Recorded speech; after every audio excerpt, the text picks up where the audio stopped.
Dans la Saône, un corps, celui d'un notable aux relations sulfureuses. On retrouve du poison dans ses veines. C'est la trame de fond de ce premier polar signé d'Alfred Langlais. Cet auteur particulier peut s'inspirer de son univers, à commencer par la Saône. C'était une volonté de ma part, de faire en sorte que cette Saône elle soit structurante un petit peu de mon histoire. Après, on va rapidement rentrer dans le vif de l'enquête parce que mon héroïne va vite comprendre qu'au-delà d'un côté paisible, il y a aussi un aspect criminel à son affaire. Mais l'univers de Langlais, c'est aussi et surtout le monde policier, et pour cause. C'est ma place habituelle.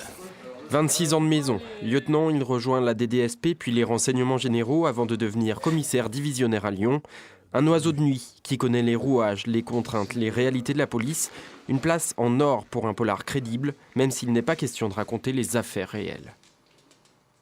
J'ai quand même cette volonté de faire en sorte de bien séparer les deux mondes et de m'inspirer de choses que j'ai pu vivre ou dont j'ai pu avoir connaissance, mais de ne pas en faire la trame complète d'un roman. Si je décris une scène d'autopsie, c'est des choses que j'ai eu à vivre dans ma vie professionnelle. Donc voilà, on repasse des moments vécus et on s'en inspire.